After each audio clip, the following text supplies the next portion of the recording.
وعلى آله وأصحابه أجمعين أما بعد فأعوذ بالله من الشيطان الرجيم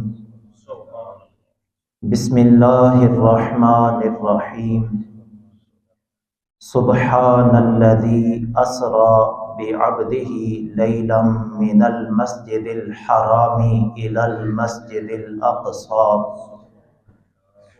المسجد الأقصى الذي باركنا حوله لنريه من آياتنا إنه هو السميع البصير صدق الله مولانا العظيم الصلاة والسلام عليك يا سيدي يا رسول الله وعلى آلك وأصحابك يا سيدي يا حبيب الله الصلاة والسلام عليك يا سيدي يا رحمة للعالمين وعلى آلك وأصحابك يا سيدي يا خاتم النبيين۔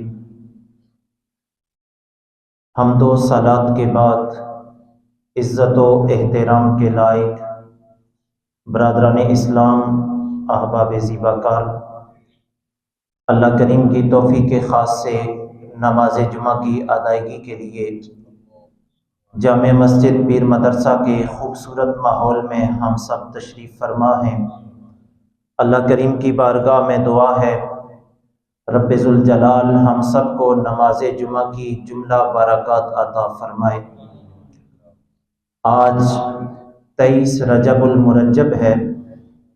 رجب کے مہینے کی 27 تاریخ کو حضور رحمت کائنات مصطفیٰ کریم صلی اللہ علیہ وآلہ وسلم کا ایک عظیم الشان معجزہ رونما ہوا تھا صدیوں قبل۔ اس معجزے کا نام ہے معجزہ معراج النبی صلی اللہ علیہ وآلہ وسلم۔ آج کی اس خوبصورت نشست میں معراج النبی صلی اللہ علیہ وآلہ وسلم کے حوالہ سے چند باتیں آپ کی خدمت میں عرض کروں گا۔ اللہ کریم میری زبان پہ کلمات الحق جاری فرمائے، قابل عمل باتوں پہ ہم سب کو عمل کی توفیق عطا فرمائے۔ بنیادی طور پہ یہ بات ذہن نشین کر لیجئے، ہمارے حضور رحمت کائنات علیہ الصلاۃ والسلام کو اللہ نے جتنے معجزات عطا فرمائے، ان معجزات میں سے سب سے بڑا معجزہ قرآن مجید ہے۔ قرآن سے بڑھ کے حضور کو کوئی معجزہ عطا نہیں کیا گیا۔ عطا کرنے والا اللہ ہے، جنہیں عطا کیا جا رہا ہے وہ رسول اللہ ہے۔ قرآن کے بعد بقیہ معجزات میں سے اگر کوئی سب سے بڑا معجزہ ہے تو وہ معجزہ معراج النبی صلی اللہ علیہ وآلہ وسلم ہے۔ معراج النبی صلی اللہ علیہ وسلم کا معجزہ اپنی حکمتوں اور اپنی دل آویز اور دل فریبیوں کے ساتھ اہل ایمان کے سامنے ہر سال 27 رجب کو منایا بھی جاتا ہے، اور اہل ایمان اس معجزے کو بیان کر کے اپنے ایمان کو ٹھنڈک پہنچاتے ہیں۔ معجزہ معراج النبی صلی اللہ علیہ وسلم ان تمام معجزات کا جامع و مانع معجزہ ہے جو اللہ نے حضور سے پہلے انبیاء کرام علیہ السلام کو معجزات عطا فرمائے تھے۔ حضور سے پہلے ظاہری طور پہ تشریف لانے والے کثیر تعداد میں ایسے انبیاء گزرے ہیں جن کو خالق ارض و سما نے اس زمانے کے ماحول کے مطابق مختلف معجزات عطا فرمائے۔ مثال کے طور پر حضرت سیدنا موسیٰ علیہ السلام کا زمانہ ہے۔ جناب موسیٰ علیہ السلام کے زمانے میں جادو کا رواج عام تھا اور جادو والا سلسلہ عروج پہ تھا۔ حضرت سیدنا موسیٰ علیہ السلام کو اللہ نے عصا مبارک عطا فرمایا۔ وہی عصا حضرت موسیٰ علیہ السلام کے مبارک ہاتھ میں جب آتا تو آپ کی لاٹھی بن جاتا، آپ اس پہ ٹیک لگاتے اور بکریوں کو ہانکا کرتے تھے، اور اسی عصا کو جب جادوگروں کے سامنے پھینکا جاتا تو وہ بہت بڑا اژدہا بن جاتا اور جادوگروں کے سانپوں کو اپنے اندر نگل جایا کرتا تھا۔ تفسیر صراط الجنان میں یہ بات تفصیل سے ملتی ہے کہ جناب موسیٰ علیہ السلام کی قوم اس زمانے میں ایک میلے میں شریک ہوا کرتی تھی۔ سال بعد یہ میلہ آیا کرتا تھا 10 محرم کو، اور اس 10 محرم کی تاریخ کو حضرت موسیٰ علیہ السلام کی قوم عید کے طور بھی مناتی تھی اور ایک خاص میلے میں شرکت کرتی تھی۔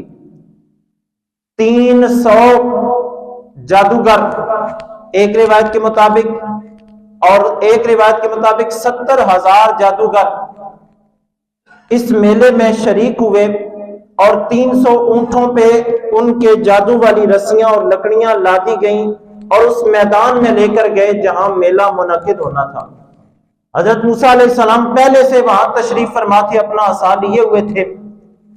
جب جادوگر اس میدان میں آ گئے، 70,000 جادوگر تھے، انہوں نے ادباً احتراماً حضرت موسیٰ علیہ السلام سے عرض کی، پہلے آپ اپنا عصا اس گراؤنڈ میں پھینکیں گے یا ہم اپنے رسیاں پھینکیں، لکڑیاں پھینکیں؟ اللہ کے نبی کا انہوں نے ادب اور احترام کرتے ہوئے یہ بات عرض کی۔ اس کا فائدہ ان کو کیا ہوا میں اینڈ پہ عرض کروں گا۔ حضرت موسیٰ علیہ السلام نے فرمایا نہیں، پہلے تم 70,000 جادوگر اپنا کرتب دکھاؤ، اس کے بعد میں اللہ کا پیغمبر موسیٰ علیہ السلام تمہیں اپنے رب کے عطا کردہ عظیم معجزے کا اظہار کرواؤں گا۔ ان 70,000 جادوگروں نے رسیاں گراؤنڈ میں پھینکی۔ کثیر تعداد میں لوگوں کا مجمع اس منظر کو دیکھ رہا ہے۔ تفسیر صراط الجنان میں یہ بات لکھی ہے کہ وہ رسیاں اور لکڑیاں ساری کی ساری سانپ بن گئیں۔ جتنے بھی لوگ اس منظر کو دیکھ رہے تھے، سارے کے دلوں میں، سب کے دلوں میں خوف اور وحشت پیدا ہو گئی۔ جب وہ سارے اپنی رسیاں پھینک چکے، وہ رسیاں سانپ بن گئیں، وحشت اور خوف کا ماحول پیدا ہوا، تب اللہ کے نبی حضرت موسیٰ علیہ السلام نے اپنا عصا مبارک ایسے اس گراؤنڈ میں پھینکا۔ جناب موسیٰ علیہ السلام کے عصا مبارک میں اللہ نے وہ اعلیٰ رتبہ رکھا تھا کہ جو ہی حضرت موسیٰ نے اسے گراؤنڈ میں پھینکا، وہ عصا ایک بہت بڑا اژدہا بن گیا۔ جادوگروں کی ساری وہ رسیاں اور لکڑیاں جو سانپوں کی شکل اختیار کر چکی تھی، ان کو اپنے اندر نگل لیا اس نے۔ اس موقع پہ بقیہ کو ایمان لایا یا نہیں لایا، وہ 70,000 جادوگر قرآن بتاتا ہے، پارہ نمبر 9 میں موجود ہے، حضرت موسیٰ علیہ السلام کا یہ معجزہ دیکھ کر فوری طور پہ حضرت موسیٰ کا کلمہ پڑھتے ہیں اور ان کی شریعت کو قبول کر لیتے ہیں۔ حضرت موسیٰ علیہ السلام کا ادب انہوں نے کیا تھا، احترام کیا تھا۔ کتنا احترام کیا تھا کہ پہلے آپ اپنے عصا کو اس گراؤنڈ میں پھینکیں۔ اللہ کو ان جادوگروں کی یہ بات پسند آ گئی کہ میرے نبی کا انہوں نے احترام کیا ہے۔ رب نے ان کو انعام اور بدلہ یہ دیا کہ ان کو حضرت موسیٰ علیہ السلام کا امتی ہونے کا اعزاز عطا فرما دیا ہے۔ یہاں سے علماء فرماتے ہیں جو بھی نبی کا ادب و احترام کرتے ہیں، اللہ کے نیک بندوں کی عزت کرتے ہیں، اللہ انہیں کسی نہ کسی صورت میں ریوارڈ، اعزاز، رتبہ اور کمال عطا فرماتا رہتا ہے۔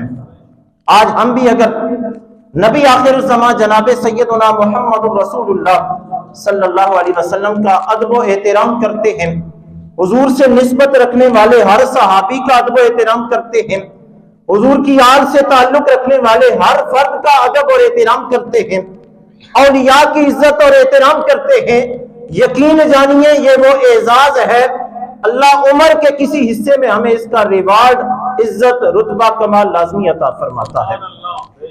حضرت عیسیٰ علیہ السلام کا زمانہ ہے۔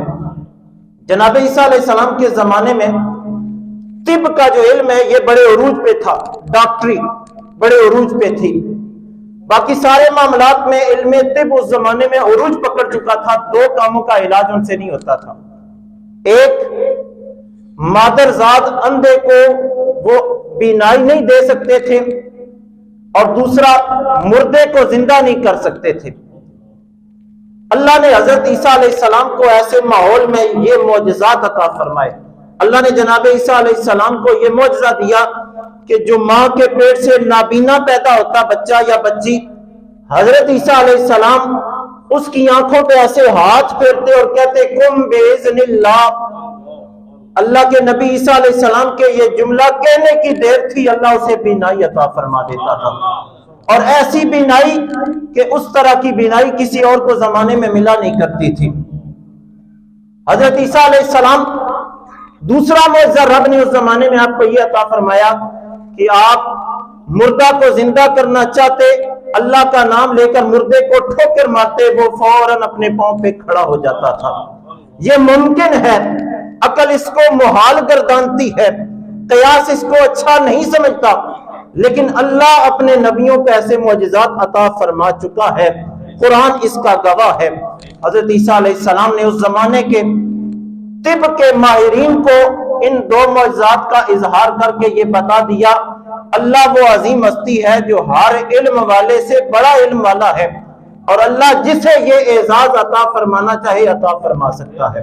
اور حضرت عیسیٰ علیہ السلام، قرآن تیسرا پارہ اس بات کا گواہ ہے، اپنے زمانے میں آپ کے ماننے والے یا نہ ماننے والے جو افراد آپ کے مجمع میں شریک ہوتے، آپ برسر منبر اعلان فرماتے تم کھا کے کیا آئے ہو یہ مجھے پتا ہے، گھروں میں جمع کر کے ذخیرہ کر کے کیا چھوڑ کے آئے ہو میں اللہ کا نبی اللہ کے عطا کردے علم سے جانتا ہوں. یہ شان، یہ عزت، یہ رتبہ اس زمانے میں اللہ نے حضرت عیسیٰ علیہ السلام کو عطا فرمایا. حضرت صالح علیہ السلام قوم سمود کی طرف نبی بن کے تشریف لائے. قوم سمود وہ قوم تھی جنہیں اپنے کام پر، اپنے عمل پر اتنا غرور تھا، زمانے میں یہ کہتے پھرتے تھے جیسا کام ہم کر سکتے ہیں کوئی کر ہی نہیں سکتا. وہ کام کیا کرتے تھے؟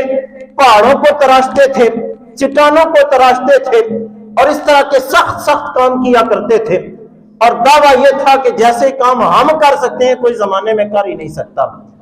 اور تفسیر روح البیان کے مطابق اس زمانے کے افراد جو تھے ان کے قد، یہ سفیدہ ہمارے ہاں بڑا قد آور درخت شمار ہوتا ہے، سرو قد آور درخت شمار ہوتا ہے، اس سے بھی بڑے قد کے وہ لوگ تھے، پہاڑوں کو تراشتے اور اس سے اپنے ضروریات زندگی نکالتے اور اپنی زندگی کی شب و روز گزارا کرتے تھے. حضرت صالح علیہ السلام کو اس قوم کی طرف رب نے نبی بنا کے بھیجا. وہ کہنے لگے ہم تب آپ کو اللہ کا نبی مانیں گے. یہ جو سامنے پہاڑ ہے یہ پہاڑ پھٹے اور اس پہاڑ کے اندر سے ایک حاملہ اونٹنی باہر آئے، ہماری آنکھوں کے سامنے بچے کو جنم دے، تب ہم یقین کر لیں گے کہ واقعی آپ اللہ کے نبی ہیں، ہم آپ کا کلمہ پڑھ لیں گے. حضرت صالح علیہ السلام نے جب ان کا یہ مسئلہ سنا، ان کی یہ پکار سنی، اللہ کی بارگاہ میں عرض کی مالک ایسا معجزہ دکھا دے. رب کے فضل سے حضرت صالح علیہ السلام کی دعا قبول ہوئی. وہ سامنے پہاڑ پھٹا، ایک حاملہ اونٹنی باہر آئی جس نے ان کی آنکھوں کے سامنے بچے کو جنم دیا. یہ منظر دیکھ کر کچھ تو مسلمان ہو گئے، اس زمانے کے نبی حضرت عیسیٰ علیہ السلام کا کلمہ پڑھ لیا، اور کچھ اپنے جو پرانا ان کا رسم و رواج تھا اس پہ قائم رہے، حضرت صالح علیہ السلام کو ماننے سے انکار کر دیا. پوری بات عرض کرنے کا مقصد یہ ہے، جس زمانے میں جس طرح کے معجزات کی ضرورت تھی اللہ نے اس زمانے کے انبیاء کو وہ معجزات عطا فرمائے. اب آپ تشریف لے آئے ہمارے حضور رحمت کائنات علیہ السلام کے زمانہ اقدس کی طرف نگاہ دوڑاتے ہیں.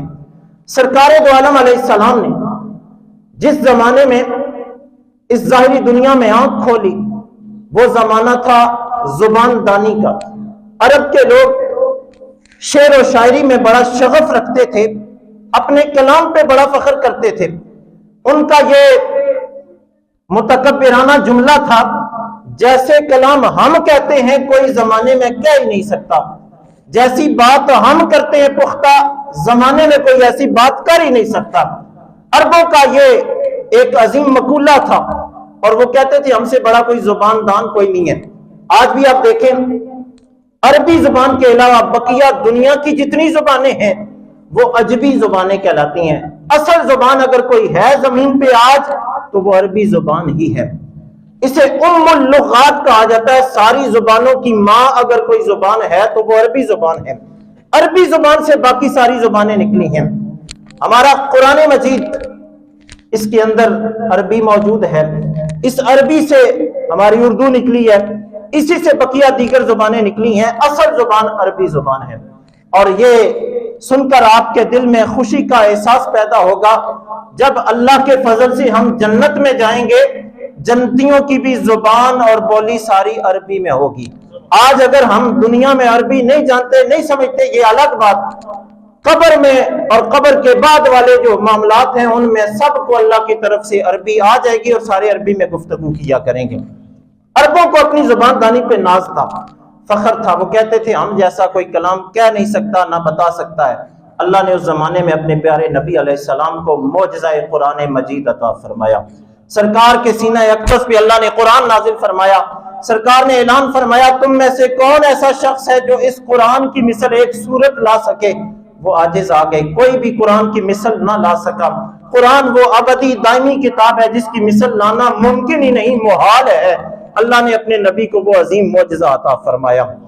سرکار دو عالم علیہ السلام کے اس عظیم الشان معجزہ قرآن مجید کے سامنے جب آل عرب گھٹنے ٹیکنے پہ مجبور ہو گئے، سرکار نے پھر اپنی تبلیغ کا آغاز کیا. شب و روز قرآن و سنت کا پیغام اس ماحول میں دیتے رہے. کبھی مکہ کے ماحول میں، کبھی طائف کے میدان میں، کبھی مختلف مقامات پر سرکار نے دین کی تبلیغ کی. لیکن رسول پاک رحمت کائنات علیہ السلام کو سوائے چند افراد کے باقیوں نے ماننے سے انکار کر دیا. ابتدائی طور پہ 40 لوگ مسلمان ہوئے اور حضور کی شب و روز کی یہ محنت تھی. سرکار نے دین کا پیغام ان تک پہنچایا، وہ مسلمان ہوئے، سرکار کا کلمہ پڑھا، ہلکا بگوش اسلام ہو کے اسلام کی خدمت میں مصروف ہو گئے. وہ خوش بخت ہیں، یقیناً اللہ ان کے درجات مزید بلند فرمائے جنہوں نے اس زمانے میں ہمارے حضور کا کلمہ پڑھا ہے.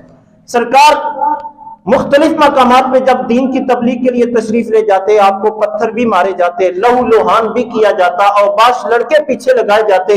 سرکار دو عالم علیہ السلام کو طرح طرح کی اذیتوں سے دوچار کیا جاتا، لیکن حضور رحمت کائنات علیہ السلام دین کی تبلیغ سے پیچھے نہ ہٹے.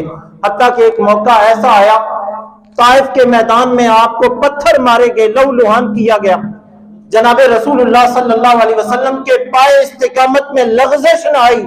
سرکار نے اپنے چچا حضرت سیدنا ابو طالب رضی اللہ عنہ سے فرمایا اے میرے پیارے چچا، اگر یہ لوگ میرے دائیں ہاتھ پہ سورج اور بائیں ہاتھ پہ چاند بھی رکھ دیں پھر بھی میں دین حق کی تبلیغ سے باز نہیں آؤں گا.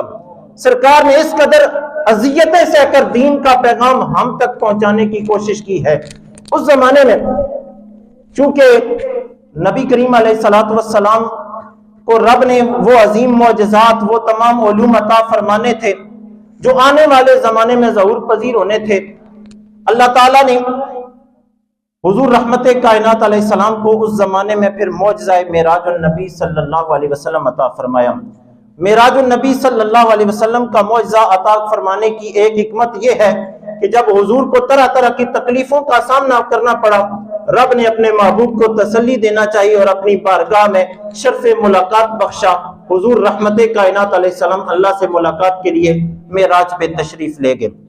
دوسری حکمت علماء نے یہ لکھی ہے کہ آنے والے زمانے میں چونکہ حضور کے امتیوں نے چاند پہ کمندیں ڈالنی تھیں اور سرکار کے امتیوں نے خلا میں سفر کرنا تھا، تو رب نے اپنے حبیب کو وہ معجزہ دیا جو آنے والے زمانے کے تمام افراد کے اوپر حاوی ہو گیا. سرکار رات کے مختصر سے حصے میں مسجد حرام سے مسجد اقصی، پھر وہاں سے آسمانوں کی سیر، وہاں سے آگے بیت المعمور اور پھر سدرۃ المنتہا عرش معلیٰ پہ تشریف لے گئے. مختلف مقامات کی سیر کی. یہ سارا منظر رب نے، سارا معراج والا سلسلہ رب نے حضور کو عطا فرما کے قرآن مجید کے بعد دوسرا بڑا معجزہ معراج عطا فرمایا. آقا حضور رحمت کائنات علیہ الصلوۃ والسلام کو قرآن میں اللہ نے فرمایا سبحان الذی اسری بعبدہ لیلا من المسجد الحرام الی المسجد الاقصی الذی بارکنا حولہ لنریہ من آیاتنا انہ هو السمیع البصیر. پاک ہے وہ ذات جس نے رات کے مختصر سے حصے میں اپنے عبد خاص کو مسجد حرام سے مسجد اقصی تک سیر کروائی. اب یہاں پہ سوال پیدا ہوتا ہے، رات کے وقت سیر کیوں کرائی؟ دن کے وقت بھی کرائی جا سکتی تھی۔ شرح صحیح مسلم کے اندر علامہ غلام رسول سعیدی شیخ الحدیث و تفسیر رحمت اللہ تعالی علیہ نے اس پہ بڑی خوبصورت باتیں لکھی ہیں۔ 2-3 باتیں آپ کی خدمت میں عرض کرنا چاہوں گا۔ چونکہ رات راز و نیاز کی باتیں کرنے کے لیے ایک خاص وقت ہوتا ہے، اس لیے رب نے اپنے حبیب کو رات کے وقت اپنی بارگاہ میں بلانے کا اہتمام فرمایا ہے۔ حضور رحمت کائنات علیہ السلام اکثر سفر کی ابتدا رات کو کرتے تھے۔ سرکار نے فرمایا اندھیرے کو لازم پکڑو، کیونکہ جب اندھیرا ہوتا ہے، رات ہوتی ہے، تو زمین کو سمیٹ دیا جاتا ہے، سفر جلدی طے ہوتا ہے، اس لیے رات کے سفر کو سرکار پسند فرمایا کرتے تھے۔ اسی طرح سرکار دو عالم علیہ السلام سے پہلے جو انبیاء کرام تشریف لائے، ان میں سے 2 انبیاء کا تذکرہ قرآن میں واضح طور پہ ملتا ہے۔ حضرت لوط علیہ السلام کو اللہ نے حکم دیا کہ اپنی بیوی کو رات کے وقت ہجرت کر کے اپنے ساتھ لے جائیں، اور حضرت ادریس علیہ السلام کو اللہ نے رات کے وقت عبادات کا حکم دیا۔ تو رات چونکہ خلوت اور جلوت کے درمیان ایک حصہ ہے، رب سے مناجات کرتا ہے بندہ، کوئی دیکھنے والا نہیں ہوتا، اس لیے اللہ نے رات کے وقت اپنے حبیب کو آسمانوں کی سیر کروائی ہے۔ آقا حضور رحمت کائنات علیہ السلام مسجد حرام سے مسجد اقصی تک تشریف لے گئے۔ علماء نے لکھا ہے جو شخص معراج النبی صلی اللہ علیہ وسلم کے معجزے کا انکار کرتا ہے وہ دائرہ اسلام سے خارج ہو جاتا ہے۔ اس کی وجہ یہ ہے، قرآن میں جب موجود ہے سبحان الذی اسری بعبدہ لیلا من المسجد الحرام الی المسجد الاقصی، نص قطعی سے قرآن کی آیت سے ثابت ہے یہ معجزہ۔ جو معجزہ معراج کا انکار کرتا ہے گویا قرآن کا انکار کر رہا ہے، اور جو قرآن کا انکار کرتا ہے وہ یقیناً دائرہ اسلام سے خارج ہو جاتا ہے۔ اللہ کریم کی بارگاہ میں دعا ہے خالق ارض و سما ہمیں حضور رحمت کائنات علیہ السلام کی جملہ عظمتوں کو تسلیم کرنے کی توفیق عطا فرمائے، اور سرکار کی پاکیزہ سیرت پہ عمل پیرا ہونے کی سعادت عطا فرمائے۔ انشاءاللہ العزیز یہاں سے آگے گفتگو اگلے جمعہ پہ ہوگی۔ رب ذوالجلال سب کو خیر اور برکت عطا فرمائے۔ وآخر دعوانا ان الحمد للہ رب العالمین۔